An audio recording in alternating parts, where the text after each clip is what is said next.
Good morning. I would like to welcome you all to our seminar today, which we titled Affirming European Security in Times of Uncertainty. And of course, this is linked to the fact that Poland has just assumed the presidency of the Council of the European Union. And we would like to discuss, first of all, the importance and the priorities of the presidency, and also the geopolitical context in which it is taking place. Of course, what is on the minds of Europeans and the European Union still is the ongoing war in Ukraine, the question of the outlook for the month ahead. Talks about the possibilities of a settlement have picked up lately.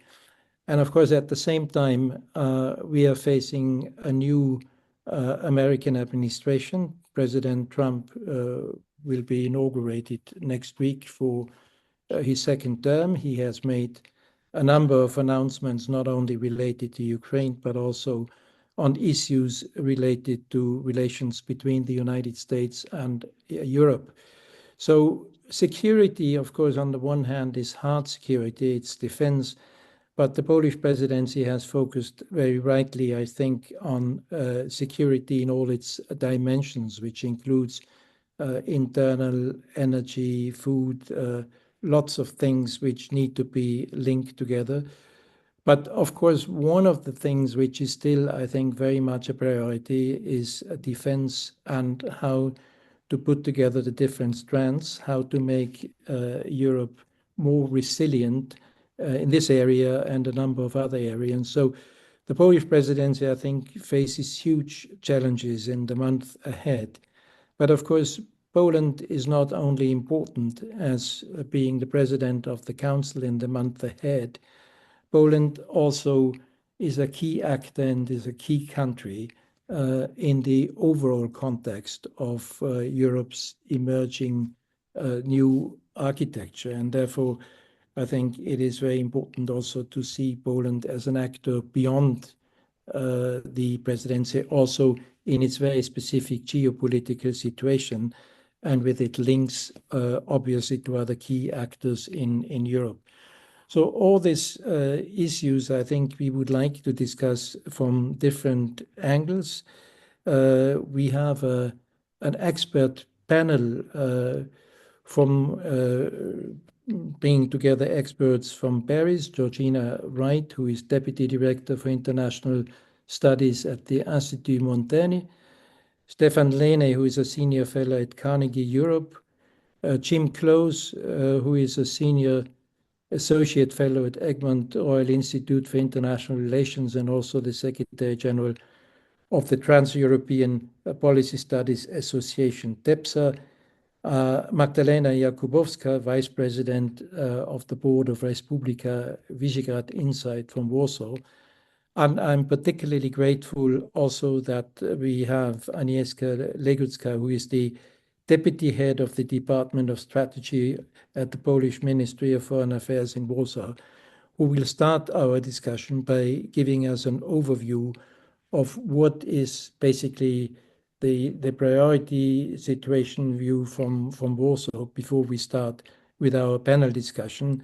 And let me also say that I'm very grateful for the cooperation of Eurocreative Paris and to Roman Chiniu, its managing director, who will then provide at the end of our discussion some concluding remarks. So without further ado, I would like to hand over the floor to Agnieszka and ask her to give us overview and the food of thought for the following discussion. Please, Agnieszka. Thank you very much. Thank you very much for the invitation, of course. Actually, when we start presidency, I also start my new job at the MFA in the Department of Strategy.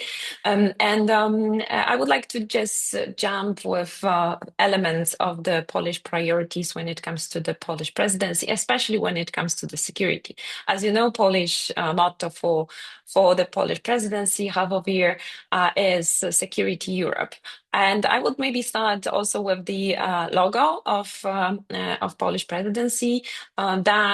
Was designed by Jerzy Janiszewski, and it's particularly important because Jerzy Janiszewski was also the author of the famous Solidarność logo from 80s, when we were struggling with many problems, especially with the communism system. And also he was the author of the previous logo, which was very colorful and giving a sign how we can design the Europe. But now I think we are ahead of many challenges. Comparing with the high expectation that we feel from all over the Europe, from the institutions, but also from the member states, that Poland, as the most, I think, the pro-European country, can be a leader in this very difficult situation outside of Europe, but also inside challenges. That's why security is something which is quite obvious for Poland, especially that we are neighboring the Russian aggression towards Ukraine. Soon we will have 3 years of full-scale invasion, and that's why security, not only in the military, today we probably will mostly talk about the hard security, but not always, not only. We need to, and Polish presidency is putting the 7th dimension of the security. We feel insecure. We feel in many different, in the health, in the economy, with the energy, we feel unsecured. And I think that in this half of year, we are ahead of not only the most challenging moment, because we are just after the COVID, we are just after the full invasion, this shock for Europe. But I think that we are entering with the most challenging presidency, because we don't know actually many things which will happen, what will happen ahead of us. So this actually presidency will be maneuvering in the very difficult uncertainty which is ahead of us. So one thing is connected with, of course, Russian aggression still is going on, but the ambitions of the Russian Federation is bigger, and China, of course, but also uncertainty when it comes to presidency of Donald Trump, the activities of Elon Musk, and I would say that many actors, outside actors, are trying to divide us, to break the wheel, to break the unity. That's why I started with the logo, Polish logo made by Jerzy Janiszewski, because I think the most important thing for Europe now, and how Poland will try to act, it's to stay united and stay strong.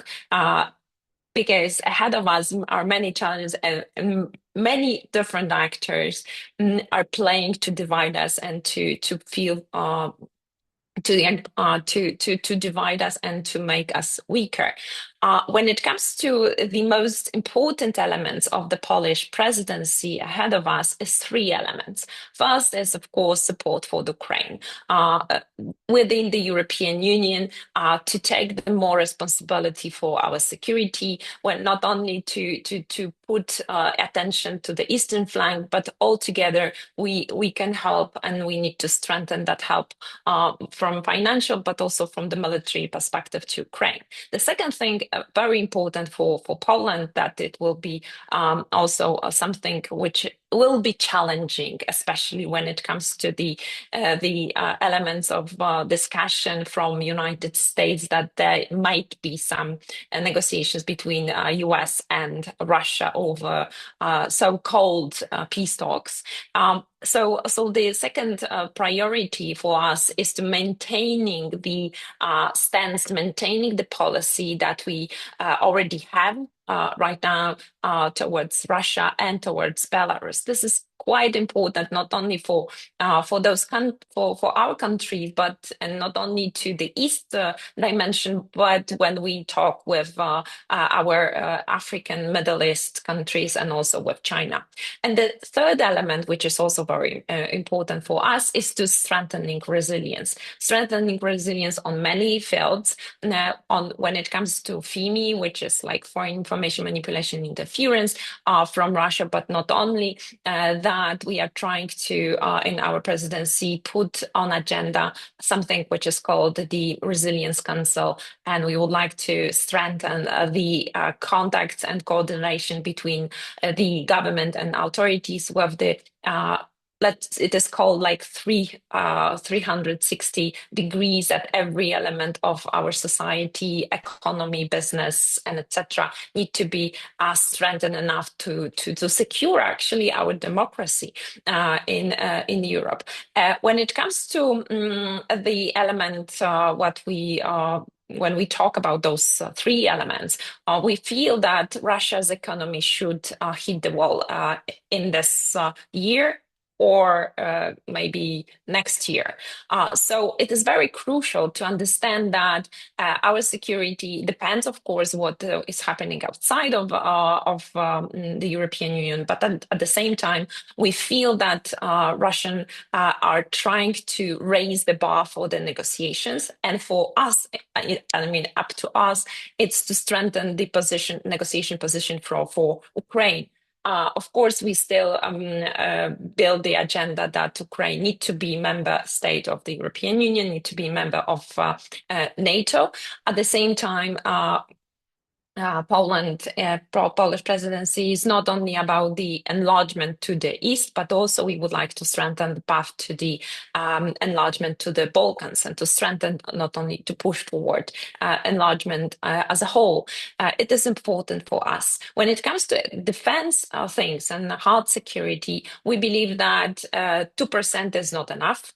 3% would be something that we can talk and we can push for, especially that Poland in this year will spend 4.7 GDP for our security. We are strengthening our army up to 300,000 soldiers. We are cooperating with Ukraine to gain the knowledge for the new war, probable new war with our adversaries. When it comes to defense, it is important to understand that as I said, we need to take more responsibility for Europe like in the sense or in the process that Americans might not be so active anymore.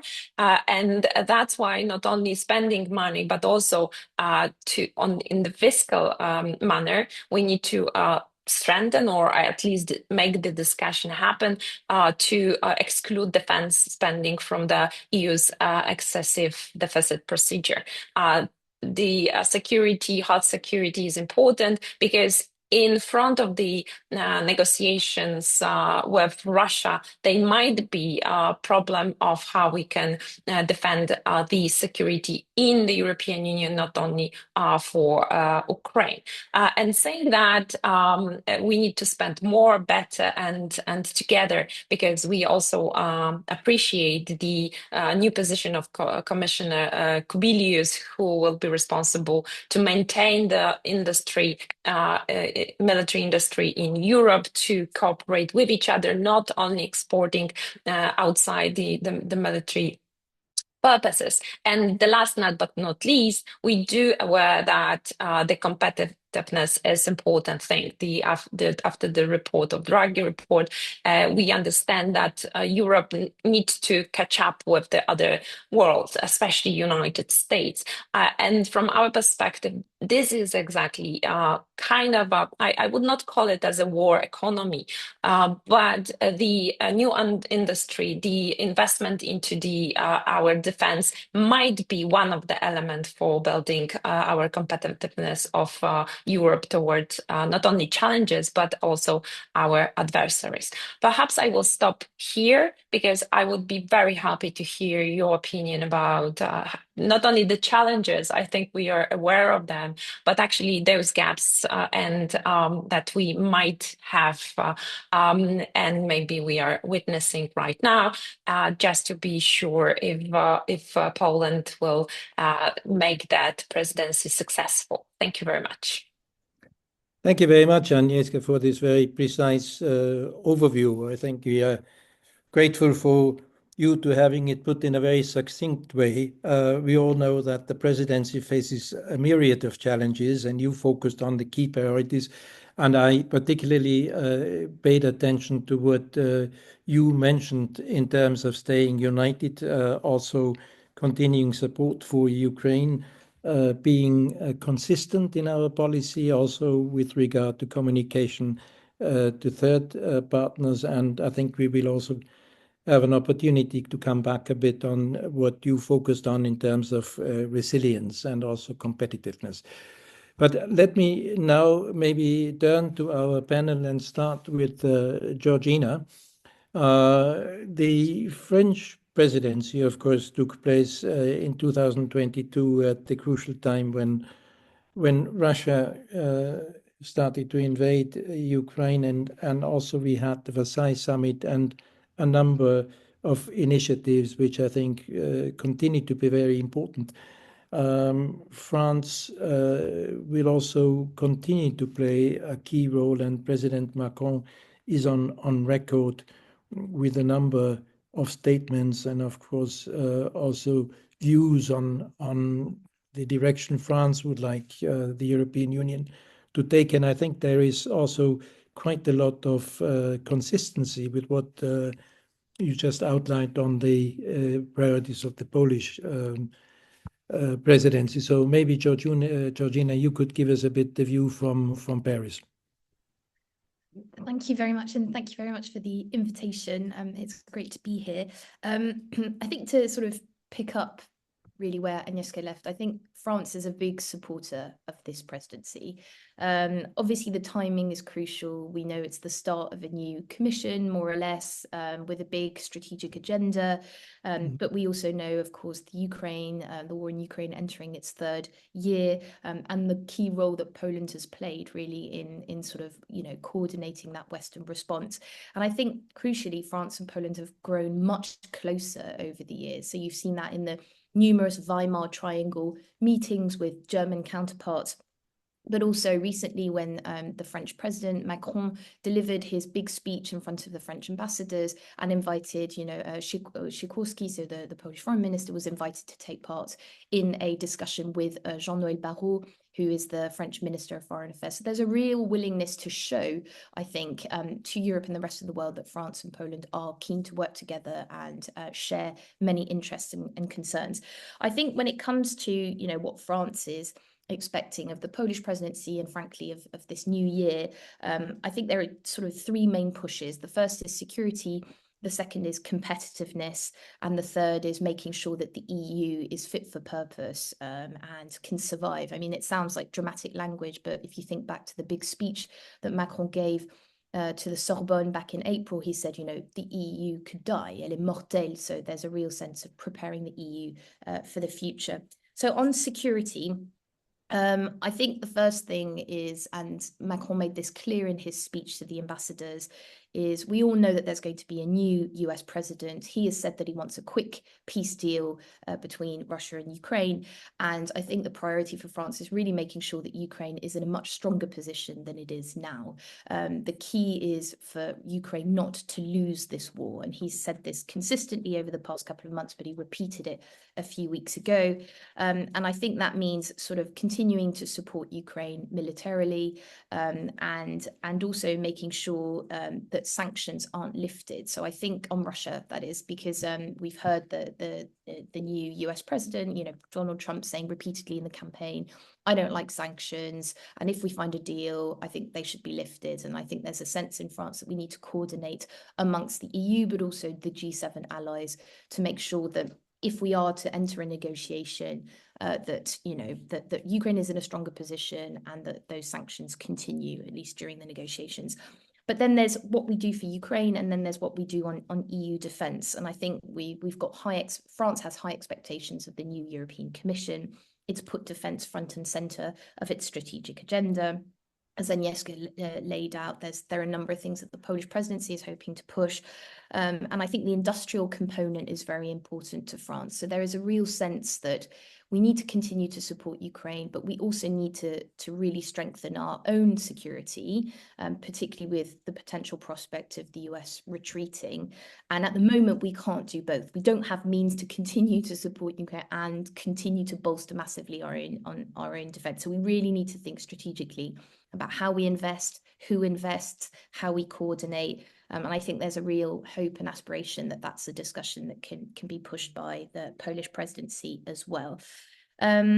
I think there's also the US in all of this. There's a real sense that every member state is going to want to privilege its bilateral relationship with the United States. That's not going to change with President Trump, but there needs to be a better attempt to coordinate messaging amongst the EU, but also European-wide allies. So I think here to the UK, and be, you know, in a firmer position to respond to potential tariffs or, you know, trade.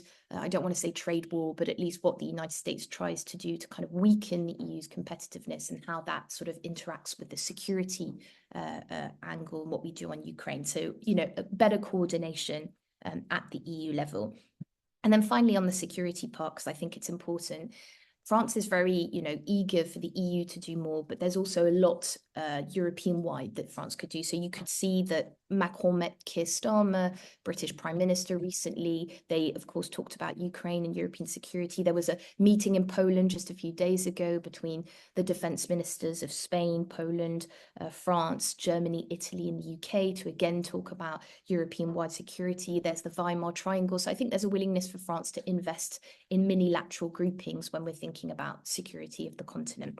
Very quickly on competitiveness and industrial policy, you're right, Tika, to talk about the Versailles agenda, which was something that France really pushed during its presidency for the EU to do more or to rethink its industrial policy. I think the Draghi report is a good blueprint, but there's a willingness in Paris to now make some of those deliverables more concrete. So we have to make choices and prioritize what sectors we're going to invest in, where the money's going to come from, and push forward the capital markets union.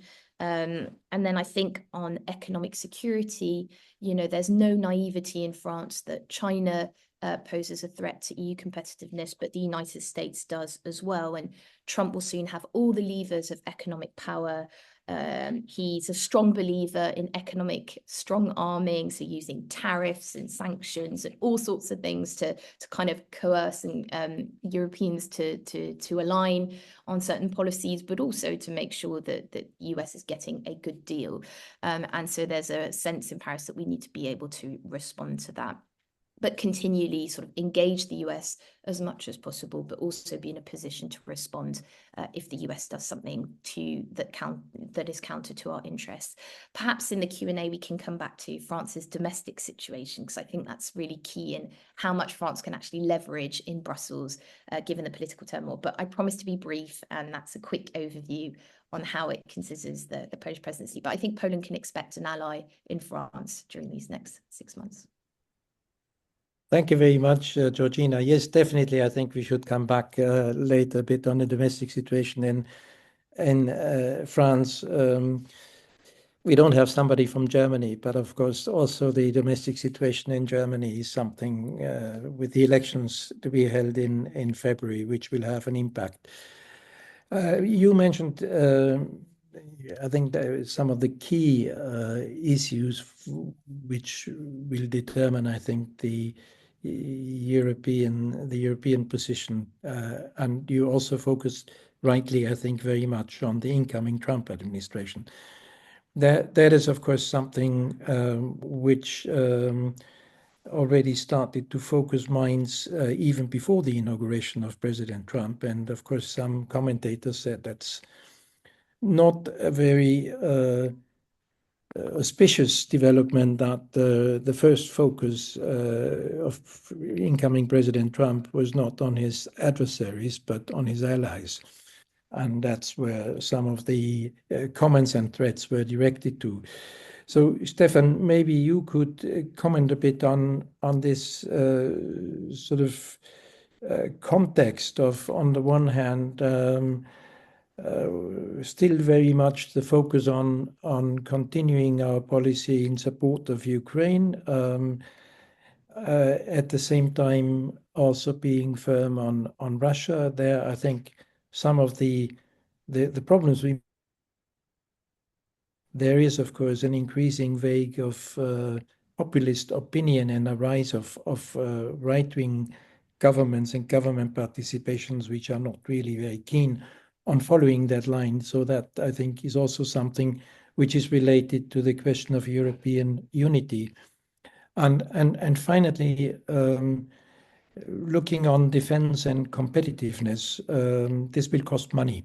And the question is how this will be dealt with.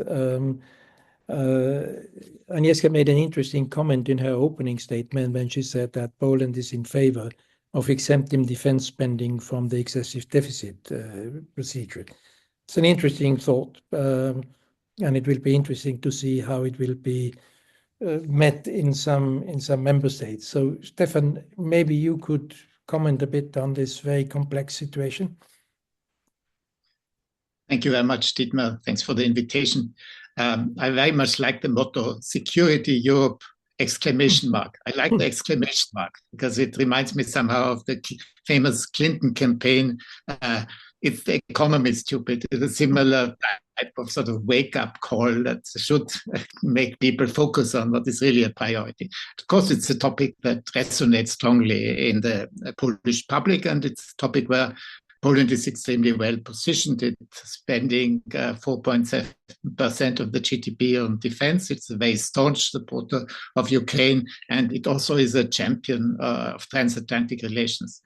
And of course, it's a very topical issue for the next few months. I think the top priority will be to make sure that Ukraine receives what it takes to stabilize the front lines, and that the pressure on Russia will continue. And that might be an early challenge of the presidency, because it seems that Viktor Orban is hardening his position, and actually the discussion on continued sanctions will become a more difficult one, particularly if Orban gets more allies in the European Council. He's been quite isolated even a few months ago. Now he has a friendship group, and that will make many things much more difficult. You have mentioned a number of interesting projects in the area of defense. There will be the white paper offered by Mr. Kobilius. There will be initiatives on better financing of defense and security, on improving EU-NATO cooperation and such things. I believe that much of the efforts of the Polish presidency will be taken up by things that you don't find in the presidency program. I think it will be, to speak with Rumsfeld, the known unknowns and the unknown unknowns that will, I think, take most of the efforts. I think nobody expected that at the beginning of 2025, we find ourselves in a kind of two-front hybrid war. The eastern dimension of this war is, of course, well familiar. It's hybrid attacks by Russia against Europe that range from interfering in electoral processes, such as the recent Romanian presidential elections, to cutting undersea cables. But we were not prepared to see hybrid war from the West. And I think nobody expected that President Trump will start sort of an imperialist campaign to take more territory, threatening, not excluding the use of military force, to take over Greenland, which is a direct threat against the territorial integrity of the NATO member states, and doesn't bode particularly well to the commitment of the new administration to the transatlantic alliance. I think also nobody really expected the alliance of Trump with the tech billionaires designed to dismantle basically the EU digital regulations. Facebook's decision to stop fact-checking is a direct challenge to the Digital Services Act. And the EU's capacity to export rules and regulations, this was the so-called Brussels effect, of which we were so proud, is under direct attack from Washington. I think we also did not expect that Elon Musk would be Trump's best buddy and would turn himself into some kind of a super troll, which puts the Russian troll factories into shade by interferes in European politics. He promotes radical right, even extremist agenda, and a very, very anti-European program. It's also clear that the Trump administration and its allies will be trying to play off European states against each other. They will use their ideological affinities with some European politicians, such as Meloni or Orban, and it also special deal-making with particular countries to frustrate European efforts to develop a coherent common response. I find it interesting, for instance, that Elon Musk has offered to Meloni to use Starlink as a kind of to improve connectivity for Italy, which directly comes at the risk of an EU project. It's called IRIS, I believe, for a satellite-based communication system. I think the biggest challenge to European unity will be Trump's ambition to quickly end the Ukraine war. I think the time frame has been slightly expanded from 24 hours to now, I think, 100 days. At least that's what General Kellogg has said. I think it's highly likely that it will take even longer. I think there are very confusing signals on what the substance of the US approach initiative will be. So we will see definitely probably not a solution in the time frame of the Polish presidency, but a lot of diplomatic and probably also a lot of undiplomatic activity. And I think the Polish task is to get Europe into the room where it happens, or at least bits of Europe into the room of where it happens, and to sensitize the US leadership to European concerns.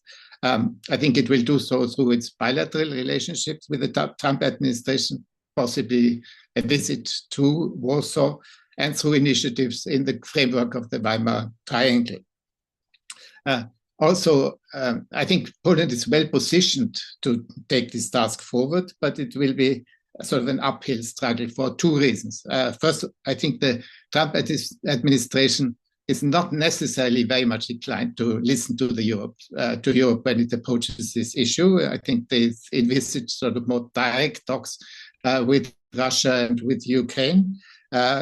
Also, I think the EU's much wanted cohesion in its approach to Ukraine is at risk. It looks more and more brittle. I think there's one group of countries that really prioritize strong solidarity with Ukraine and has in mind sort of the longer term perspective, the security of Europe.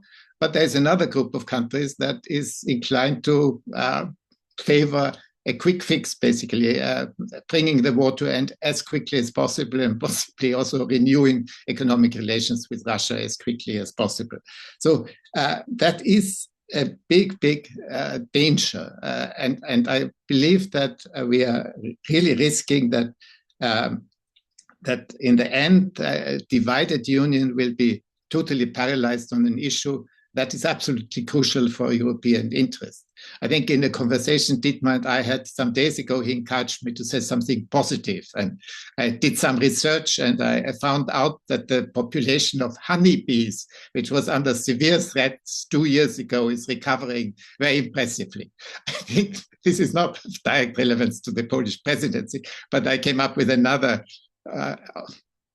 encouraging thought, basically. I think if you look back at the time since the Lisbon Treaty, the role of the presidency on foreign policy has declined drastically. Obviously, you have permanent chairs in the European Council, in the Foreign Affairs Council, you have the EU delegation. So generally, I think presidents sometimes don't even exist in the area of foreign policy. I think it will be very different in the next few months. We have a new team, I think a very good team of institutional leaders on European foreign policy, but two of them are quite new. They will take a certain time to get into really into the action.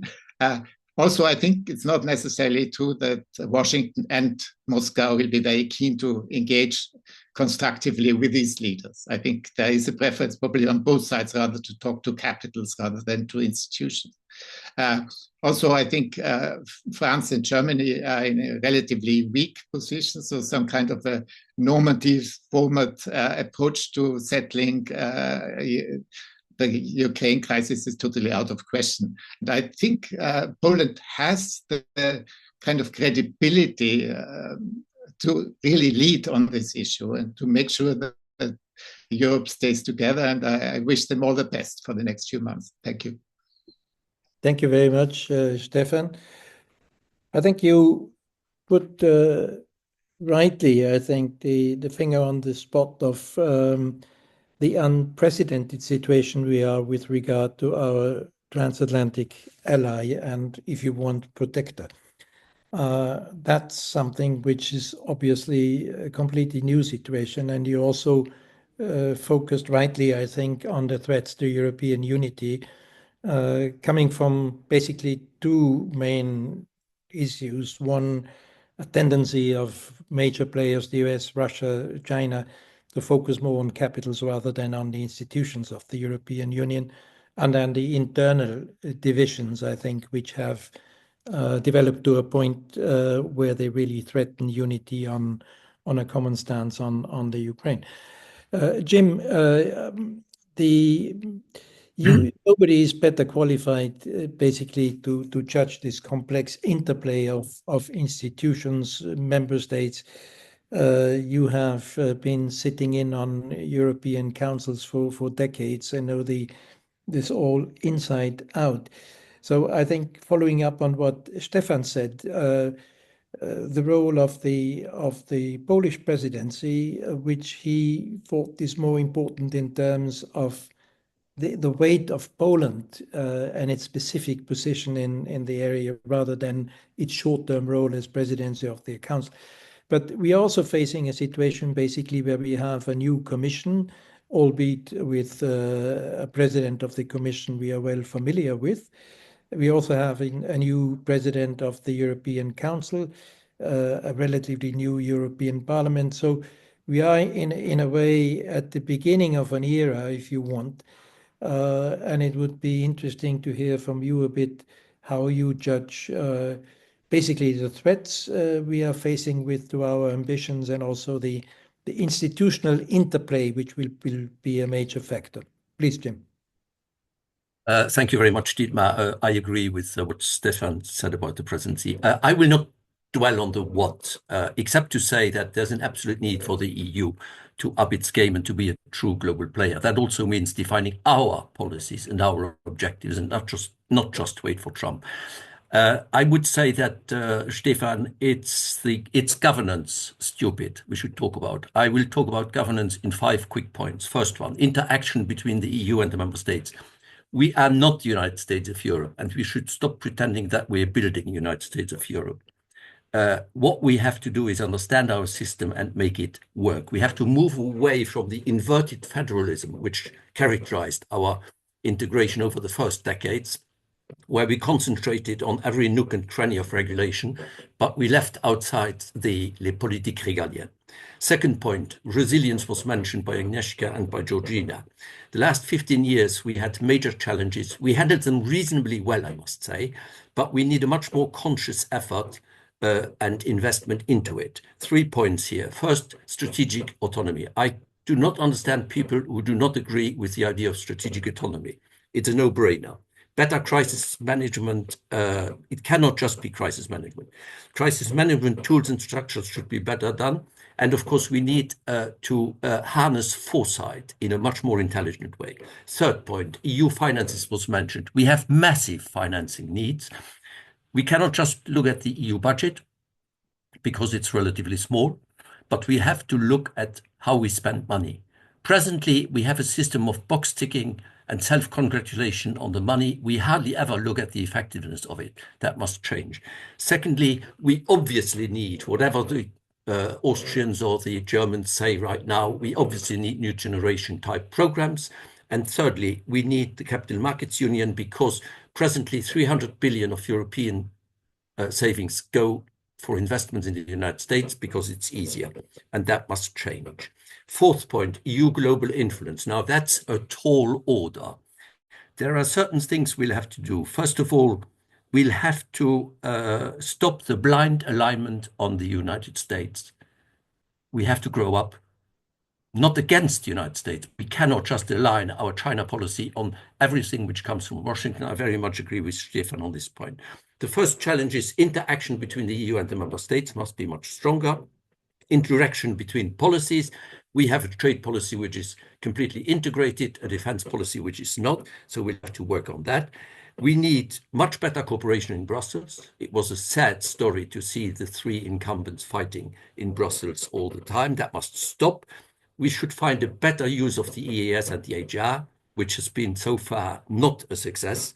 And lastly, we should look at policies, trade policies. I think we're on the right track with adopting more autonomous measures. We have to defend ourselves while pursuing multilateralism where possible. In defense, the whole effort now must be on capabilities, capabilities, capabilities. It's a no-brainer. First, we need a European industry, which is working for European interests. It's a no-brainer because if our relations with the United States remain firm in terms of defense, it will strengthen our joint defense. If something happens, it's a reinsurance policy. So we should invest into that. My last point is about the EU profile or communication. We have to get much better in this. One of the things to do is that get the think tanks to wake up to realities of what makes practitioners tick. I think we have to up our game as think tankers very much. In terms of communication, I think there is far too much pro-domo communications in Brussels. Some institutions talk about themselves, hardly ever about the EU. There's too much posturing and propaganda. There's too much Brussels bubble-based approaches, and too much jargon. We must develop a completely new way of communicating about the EU. I'll stop here because you asked me to be short. I'll share with you a link to a long communication at TAPSA, which I did with Charles Merritt, which goes into details in all of those 5 points. Thank you very much. Thank you very much, Jim.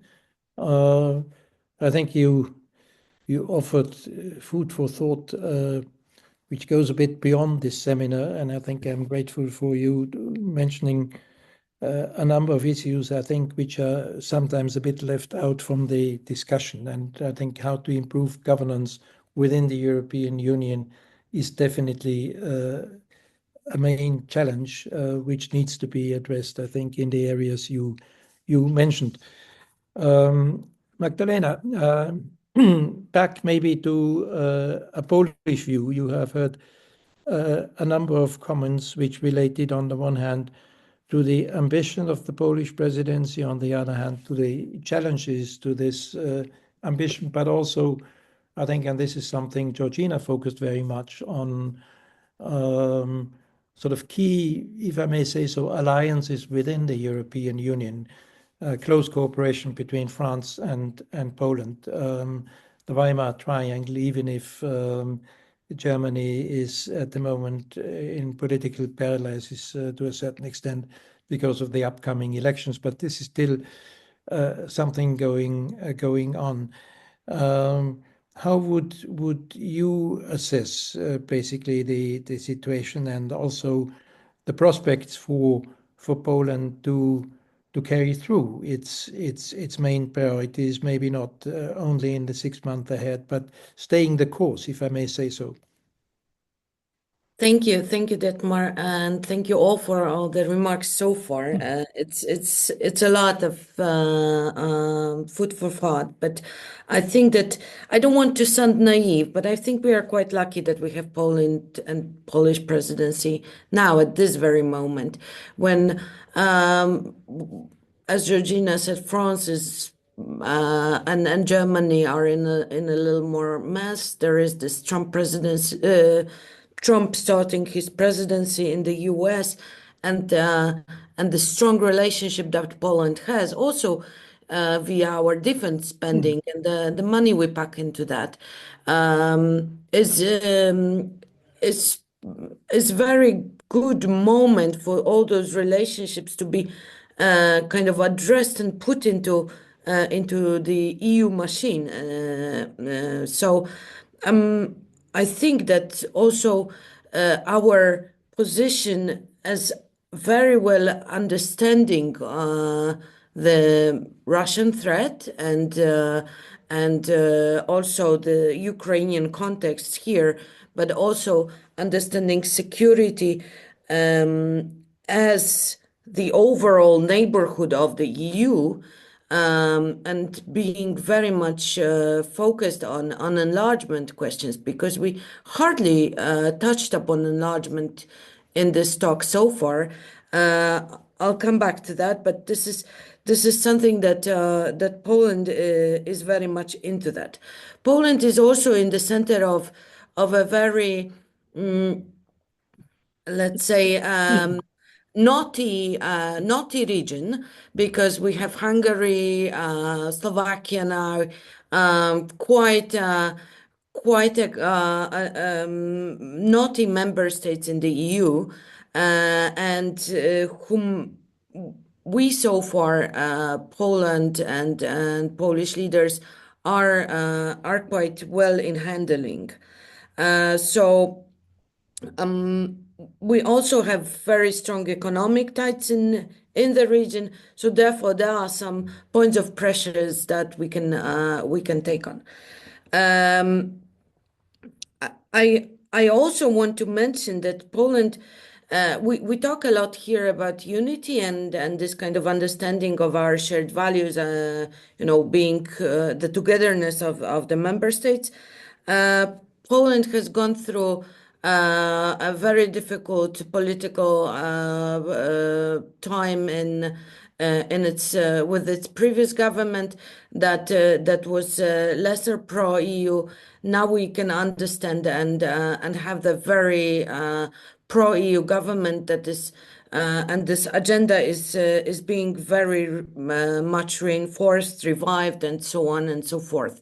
We are also hungry of the economic boost, and we need that. Poland so far has been quite lucky with all the crises, inflation, and but we still need those investments. The spendings we do and our budgetary balance is coming to a line where that some investments or a larger investment should be made, and Poland has a strong position in that. We have like skillful labor force, industrial base, and so on and so forth. And we are eager to also have this industrial progress in that sense. I think that it is also important that we have quite a strong leadership that is well known around Europe. Mr. Tusk is a lead that has been or is very respected, and I think that this also will allow us to sit on the tables of different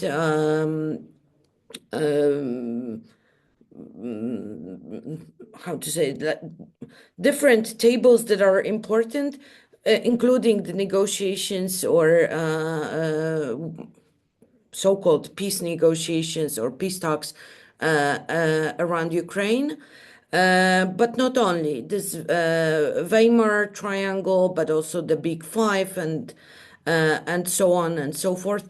This is where Poland can really take a leadership position. And I'm very, as said, I don't want to be naive, but I think that this is, I'm very confident that Poland can really do it. One other point that I haven't heard here so far is of course in the question of this economic security. priority for Poland. This is energy and energy independence. Poland has strong push around this the green transition, just transition, and liberating from the Russian sources of energy. There is I think this is a point that is can also be taken into consideration in the question of growing competitiveness within the EU. And I think this is important to also mention that Poland has an advantage for later. You asked about sustainability of what we do. One thing is enlargement, and the enlargement is crucial. And I think that within this new institutional cycle that we mentioned, we can make a little more push on the start of this race with the enlargement, especially towards Ukraine. Poland is up to open at least one chapter. But as said, the Balkans, Agnieszka mentioned the Western Balkans. I think this is something that we can really push for also regionally. Last but not least, we have this something that can make our presidency more sustainable is that we have this the budget commissioner, and the future multi-annual financial framework will be shaped with his hands. And therefore, I think all the priorities on enlargement, on energy security, competitiveness, industrial base, and so on and so forth, also the military spending and financial solutions to those can be pushed forward with the hands of Mr. Serafin. Thank you very much, Catherine. Magdalena, thank you also very much for mentioning some of the key areas which are have not been so far addressed clearly: enlargement, energy, and also financing the multi-annual financial framework. These are all crucial issues because they are interconnected. And maybe I would also use that to come back to Georgina. Financing, of course, it's one thing to say that Mr. Serafin will push forward with the priorities you mentioned, and he is a very experienced Brussels hand, and as commissioner in charge of the budget, I think he'll play a key role. But views of member states are still, as I see it, rather diverging. And we have a situation where, as was already mentioned, France is in a complicated political situation with a new prime minister trying to get the budget through. So I think it would be interesting to hear a bit, Georgina, how you see the political situation in France. But of course, we also have others. I mentioned Germany, and if you look at the discussion already in the beginning of the election campaign, there are widely diverging issues on support of Ukraine, how it should be financed, also on what Jim mentioned as a new generation Europe, new financial instrument, which was also mentioned in the Draghi report. And my question would a bit, how do you see the prospects against the background of a complicated situation in member states? Thank you for that excellent question. And I realised listening to Magdalena that I said there were 3 pushes for France, but I only mentioned 2. So there was security, competitiveness, and the third was getting EU ready. And in that, of course, is the question of membership, because I think there is an expectation that Poland will push to perhaps open negotiations with Ukraine, and that means also that we need to have those real institutional talks. And France has been very much pushing the view that yes, we are, open to enlargement, but that also has to go hand in hand with reform. There was this non-government report, Franco-German report done by some analysts and experts on what those institutional reforms could look like. And with kind of getting the EU ready beyond the institutions, there's also the question of the MFF and the budget. And I think there's a real realization, of course, that Poland's going to be key in that, through its appointments to the EU institutions, but also because MFF discussions sort of begin now, right, with in view of in a couple of years' time. So I'm going to respond to perhaps the sort of budget, and then I'll touch on the political situation in France, because I think the view in France is there's absolute, everyone I think on this call will know it does feel a bit chaotic at the moment. There's a new government, but we don't know how long it will last. So Prime Minister Bayrou gave his big address where he mentioned a number of reforms. Of course, the top priority will try to be to get a budget through. But the arithmetic in the parliament, in the lower house, l'Assemblée nationale, remains the same. And France can only call another legislative election in the summer. So Macron would have to wait until that point to decide whether or not to dissolve parliament. So until that, any government has the same arithmetic. And so getting any legislation through will be really contingent on how they can forge compromise. And, the view was when I think the president appointed Barnier was, Barnier has experience in French politics. He was the Brexit negotiator for the EU. If he can find compromise among 27 member states and few institutions and a deal with the UK, surely he can find compromise in the French National Parliament. And of course, that wasn't to happen. And I think Bayrou's going to find the same kind of conditionality. Now, there have been signalling by different groupings that they might support certain pieces of legislation and oppose others. I think the main question is what the Parti Socialiste does. And so I think the next weeks are going to be crucial. But that said, I think it really is very consuming of the French government's priorities. They're trying to do a maximum, but they don't know how long, the French government doesn't know how long it will last.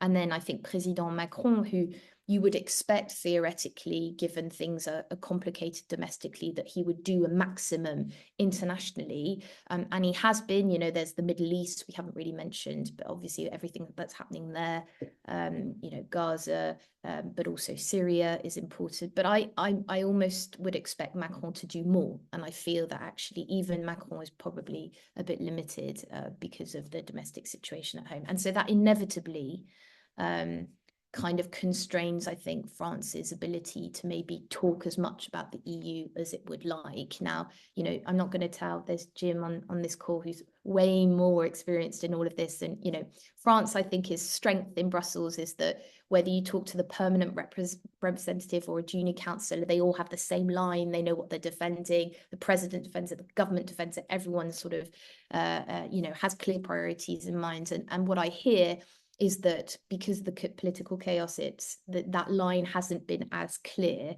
But, France is France. It's a big member state. It has, consistent views on what it wants to do, and it will push that. So I think France will remain active in Brussels, but how much publicly facing France could be on EU affairs will depend very much on the strength of the government and also what Macron decides to do. And at the moment, there's the EU, but there's also everything going on in the rest of the world. So, France will continue to be active, but I do wonder how prominent the EU will be, at least in domestic debates. And then finally, we need more money, and I think France's view is we should keep all options on the table. So whether it's reallocating existing EU funding, whether it's taking on greater debt or a next generation EU, which is what Jim was talking about, or maybe making exemptions for state aid. So I think Agnieszka mentioned for defence, but there are other areas as well. And I think I'll end on that. The view that Poland is pushing also on nuclear policy, that we shouldn't push it aside in the decarbonisation efforts to reach net zero in 2050 is obviously something France that supports as well. So yeah, I will end there. It weakens France, but France doesn't, I think, become invisible in Brussels because of it. Thank you for assuring us that France will remain France. Stefan, Jim mentioned something when in the first round, when he said that when it comes to the EU global role, we should not sort of blindly align ourselves with the United States on China and a number of other issues. And he also mentioned very much the importance of strategic autonomy.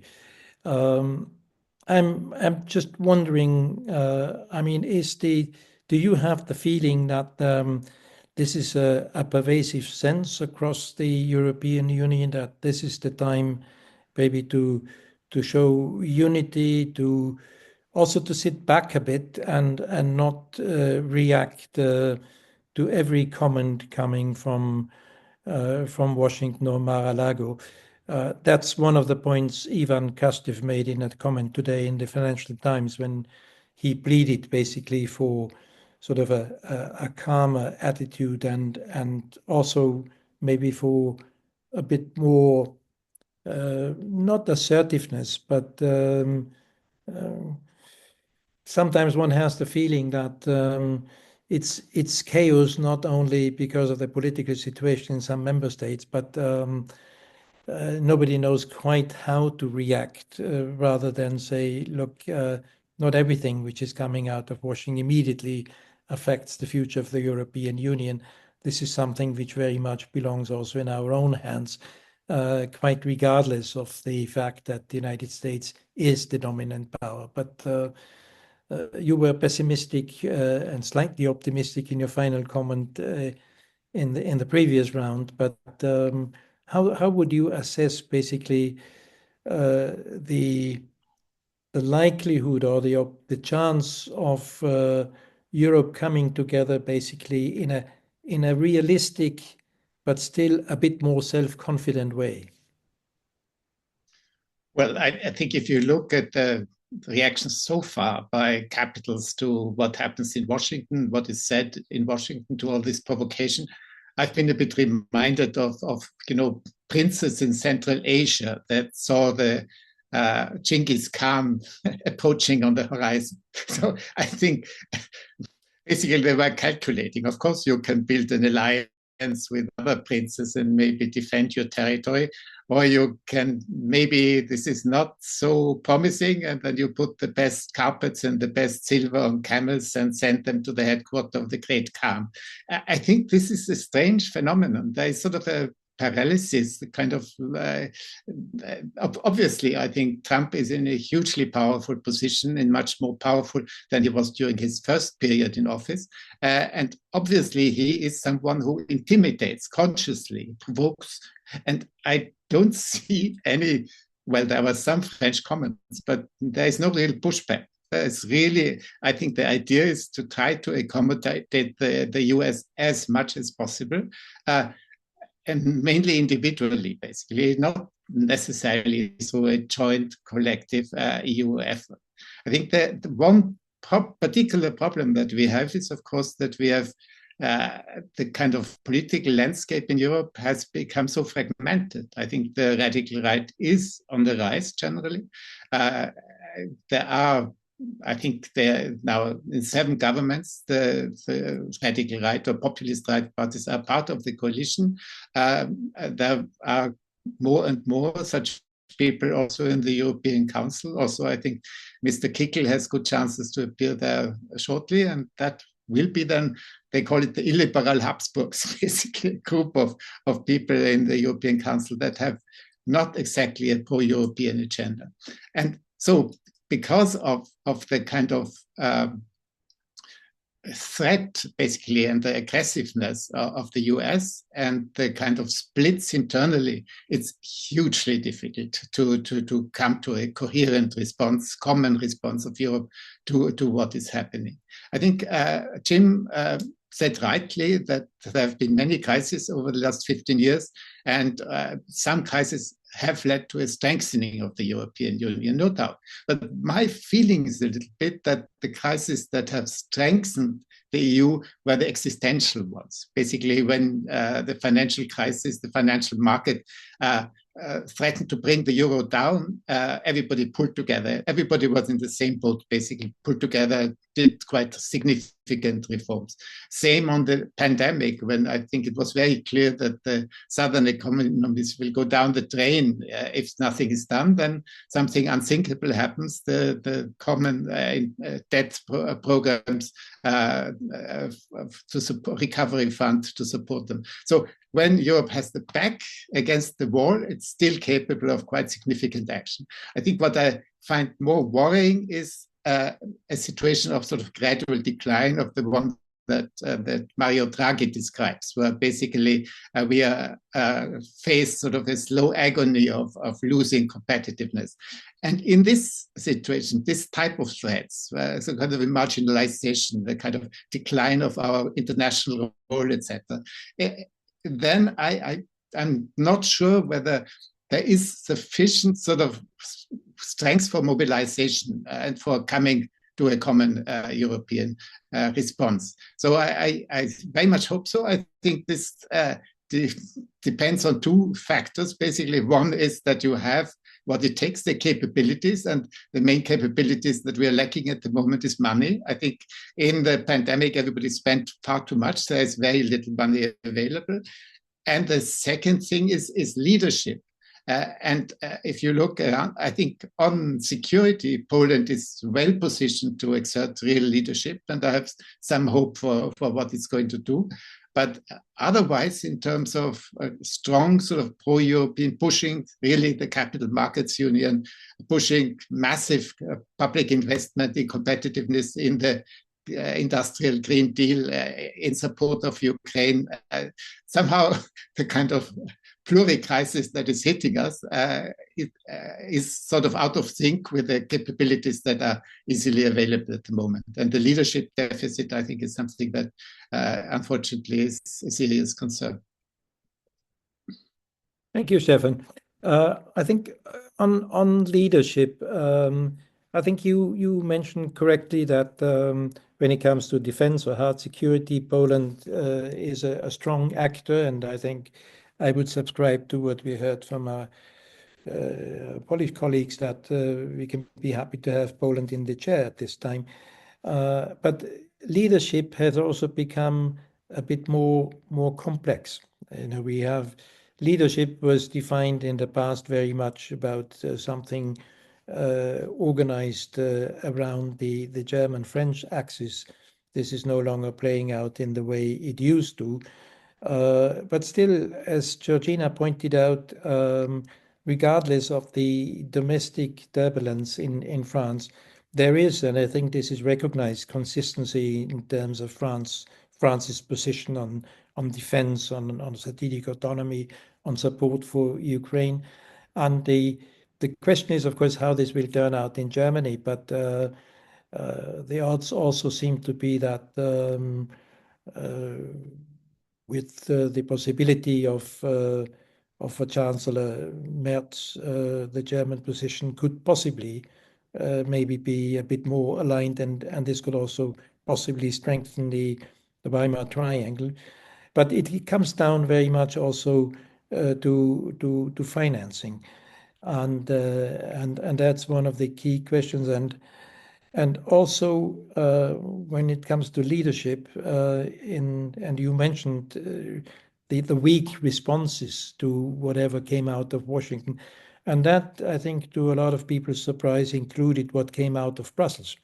Now, part of it is due to the fact that President von der Leyen was sidelined by her illness, but the feeling was a bit that the first reaction was basically to give in, you know, on the Digital Services Act. I mean, when Zuckerberg came up with this new formula for managing fake news, the first reaction was, well, this might be compatible with EU legislation. So there seems to be almost sort of a preemptive acceptance and readiness, you know, to accept the new reality, which of course is completely counter to everything which we have come up with in the last years.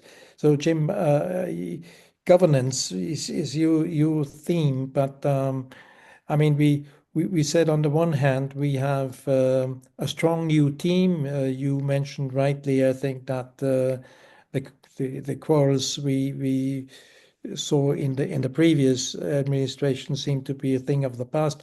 But there isn't yet the feeling that, despite the fact that we have a new commissioner for defense, a new high representative, which is very well judged across the union, a president of the European Council who seems to get along well with the president of the Commission, is well respected. But all of that doesn't really seem to have a great impact on coordination, on unity against the background of more diversity, in fact, among the views of member states. So how would you see that, Jim, also with the prospect of being able to rally around a few real important issue also related to the Draghi report? Capital union was mentioned. This is something which wouldn't really cost something. It's not something we would have to go and ask for a huge budget. But despite the fact that it seems to be urgent, I don't see a lot of movement. Also on some of the other issues, people have lauded the Draghi report and seem to be happy that it's slowly fading away. Doesn't that all seem disappointing to you, Jim? Thanks very much, Dietmar. Well, I'm not in the business of being disappointed or pessimistic or optimistic. I try to look at things, what we can do concretely, each one at its level. I try to talk about Europe, communicate about it. I see all the difficulties, but I'm not desperate. But I do agree that there is a serious risk of Europe slowly entering decline. There is no question about that. Stefan is right to say that we only really react with the back against the wall, but that's what people do privately as well. That's what societies do.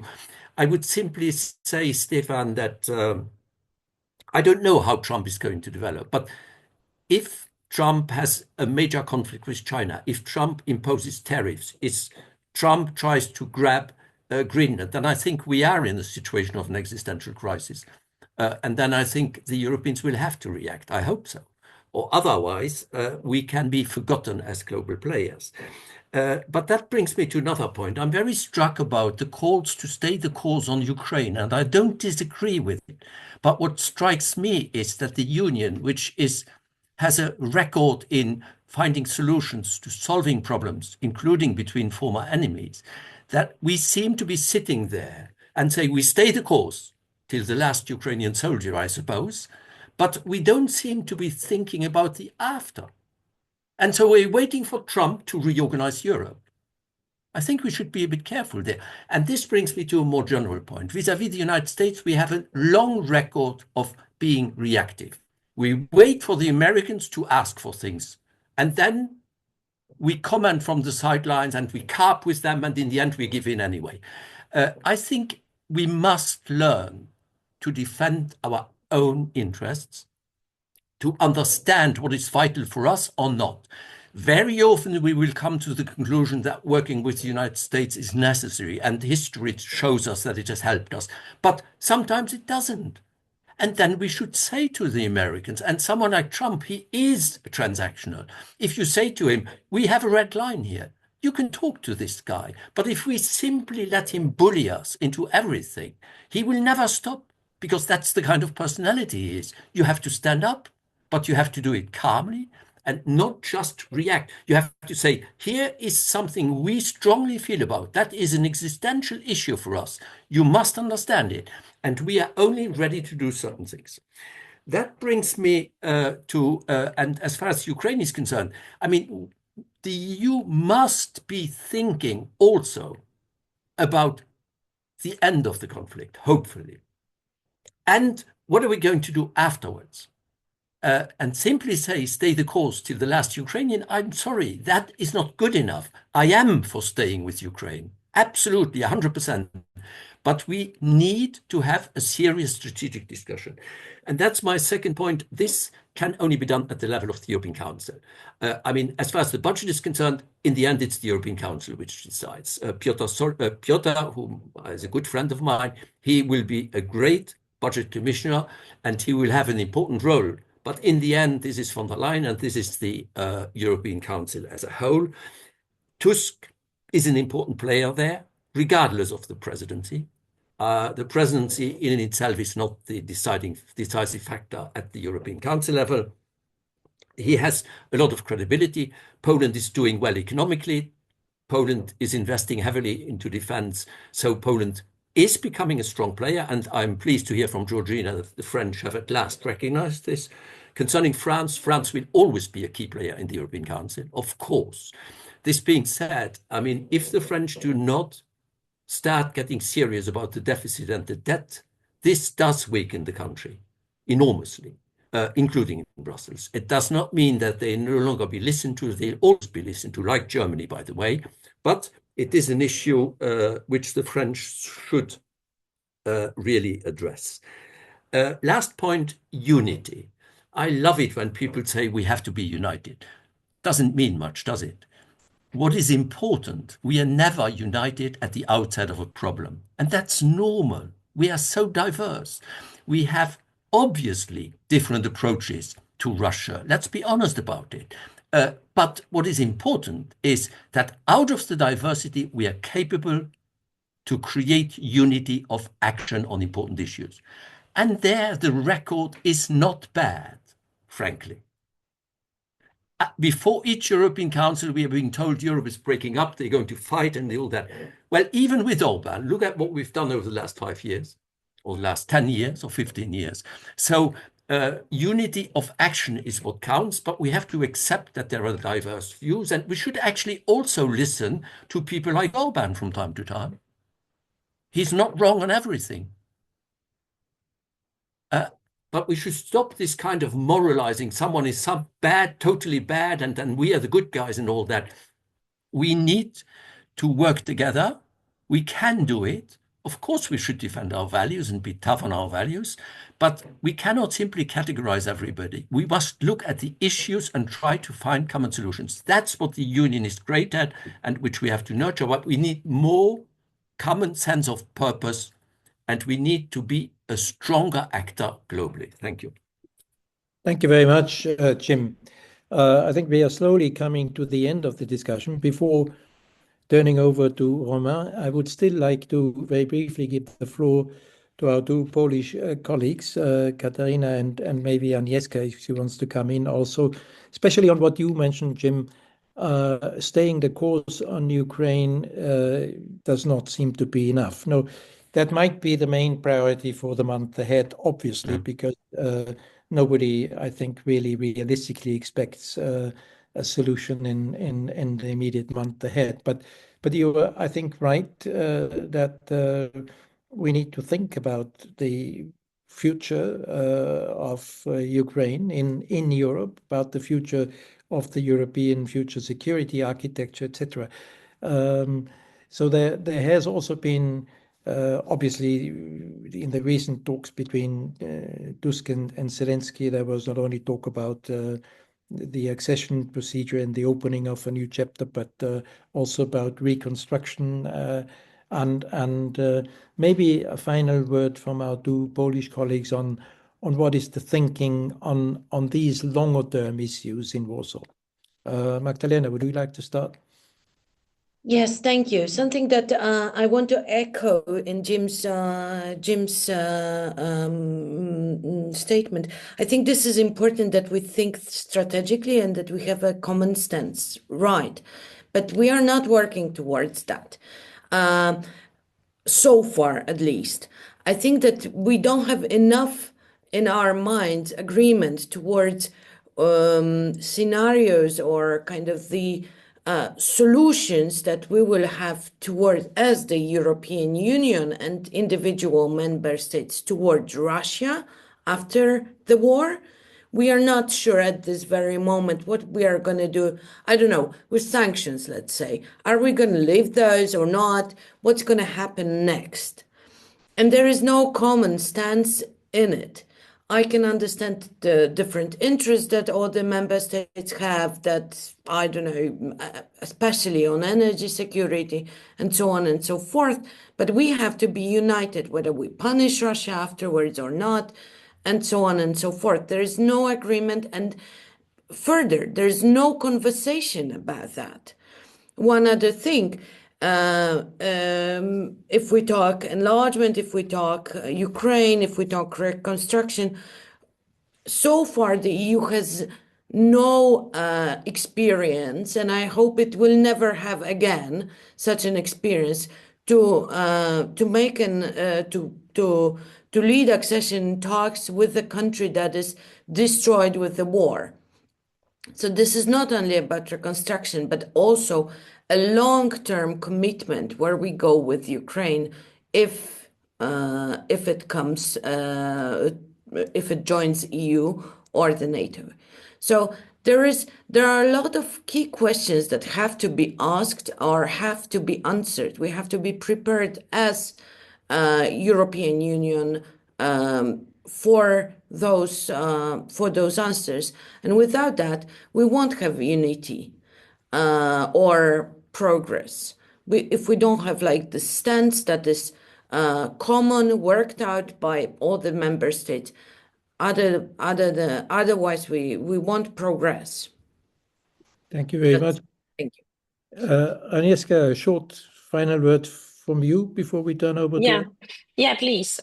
Because when we talk about Russia, Ukraine, of course, this is the kind of important for Poland, but also for our European security. I can imagine that Putin would love to have direct negotiations definitely with the US. And I know that US have instrument of influence to Ukraine, just stopping help or something like this, and bargaining with the security, right? For Trump, security is a product that can be costly enough for them to give us the signal that we need to take the more responsibility. However, I do not see really, as an expert on Russia, that Trump has instrument of influence to Russia.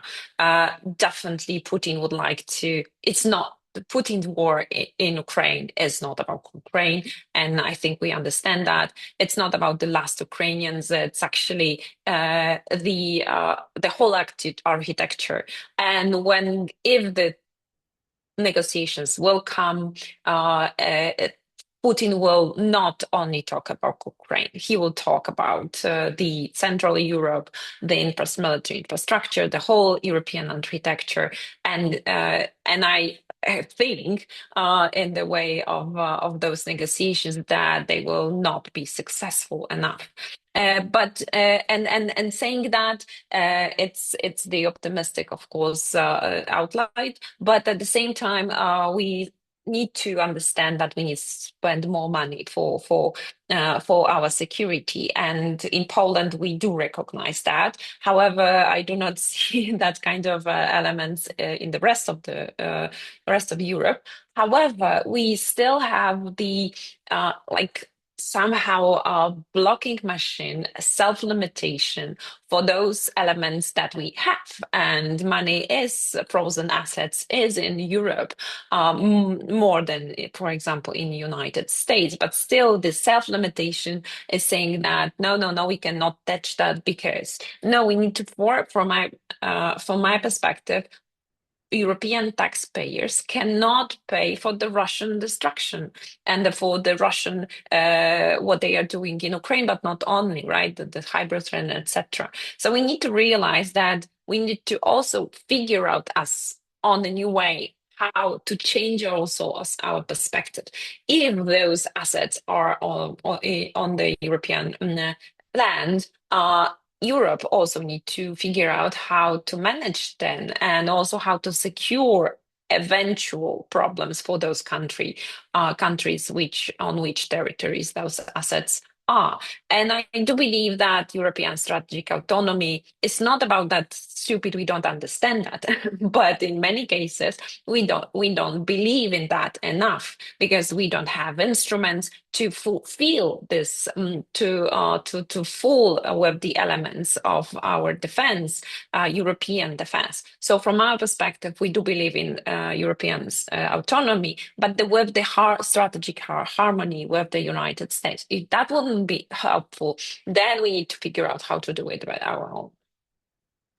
Thank you very much. I think that was very interesting final comment, which also shows that on the issue of Ukraine, I think it would be good to have a follow-up panel focusing only on that. And I think there are other issues which we, of course, haven't really addressed. But time is up, and with that, I would like to turn to Romain Lequignoux, the Managing Director of Eurocreative, who has been our partner for this seminar.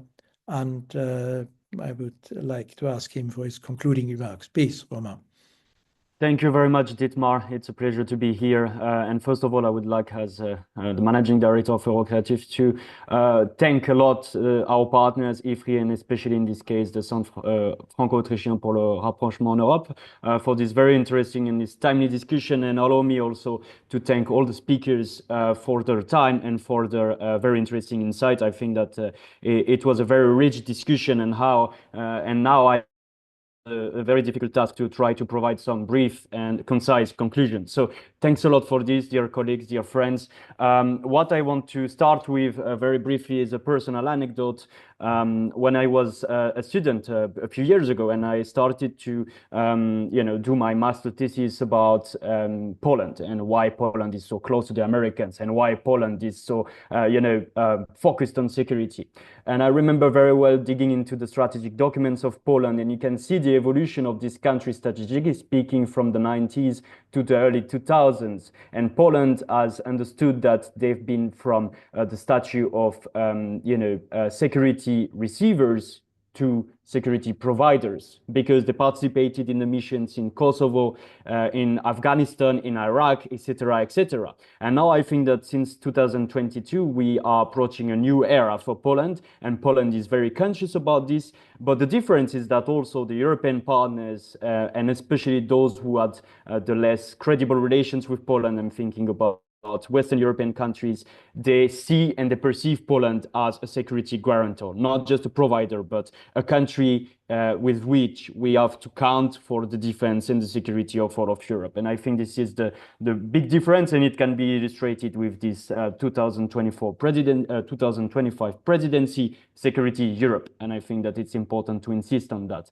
Allow me to shamelessly provide some promotional content. We just released, it's timely also, a note on which is called Poland, l'affirmation d'une puissance régionale. So Poland, the affirmation of a regional power, of a strategic power, written by our research fellow Aurélien Duchesne. I invite you to read it, because this is basically what we are digging with, how Poland has transformed and what are the reasons. And I would like to take back some arguments that have been said and discussed during this roundtable.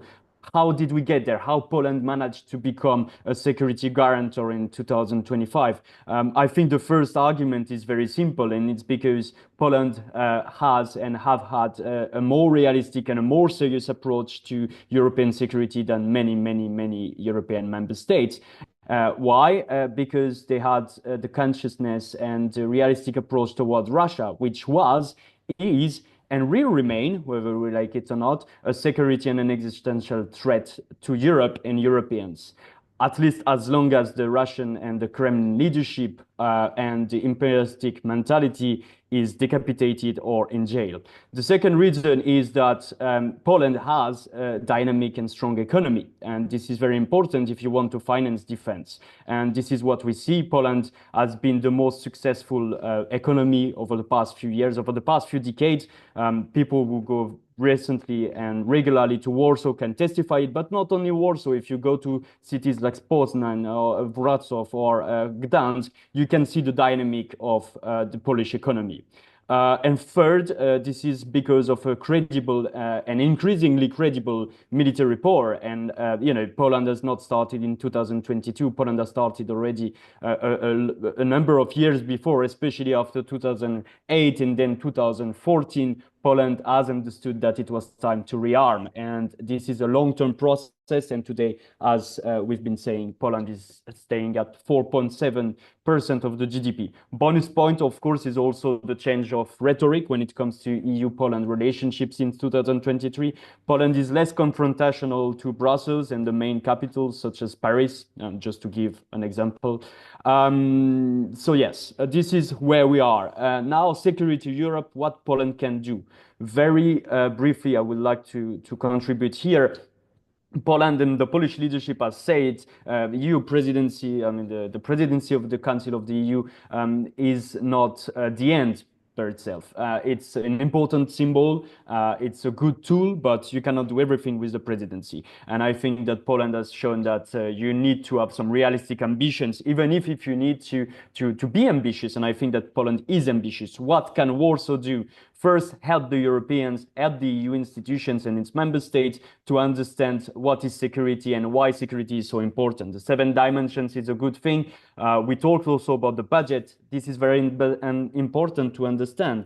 2% is not something that is still relevant. 3% should be what we think about today. What we need to think about already today is 4 or 5%, because this is the world into which we are living in, and Poland is driving it and needs to talk about this, provide concrete and potential solutions such as what we discussed when it comes to taxation and debt.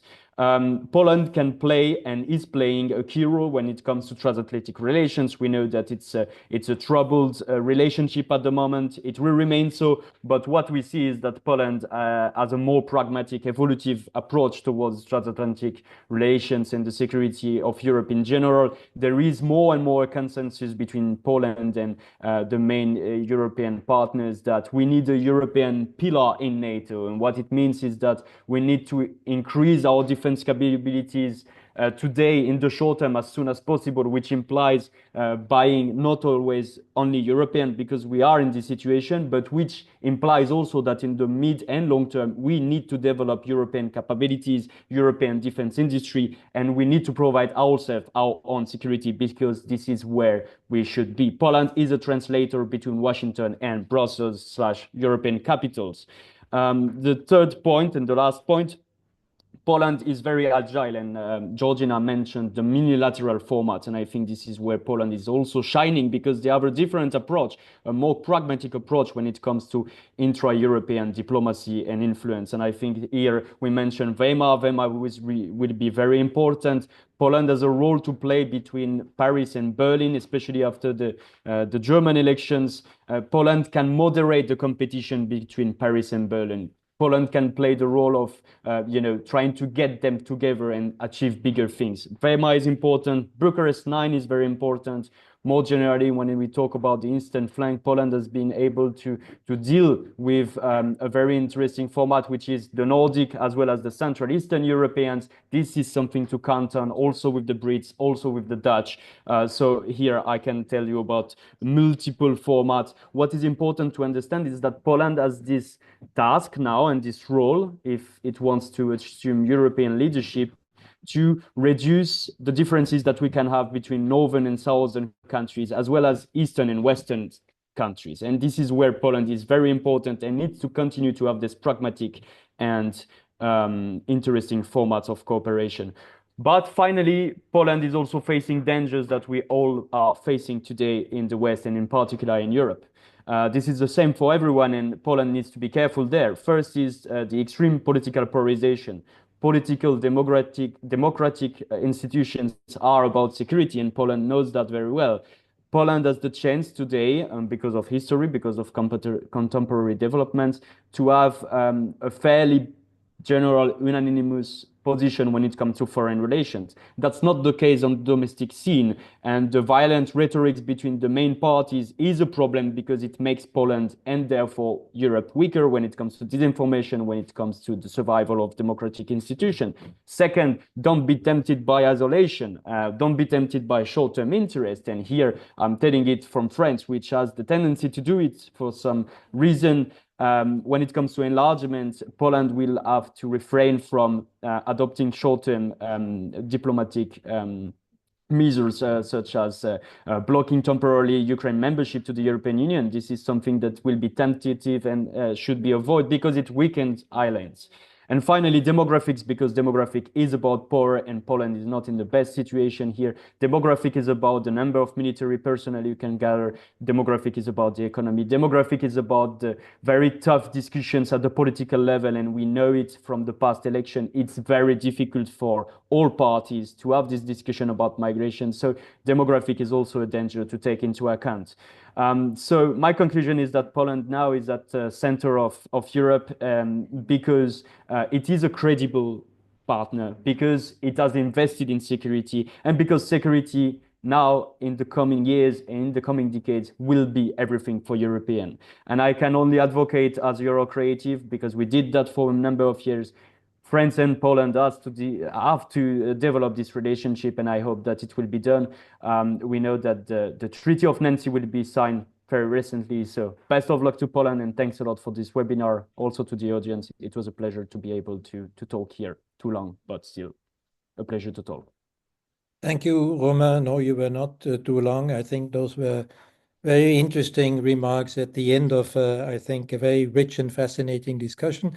I would like to thank all our participants for being precise, to the point, and for offering, I think, a number of insights which we will take away with us. So once again, thank you very much, and I join Romain in wishing all the best for the Polish presidency and for Europe. Thank you.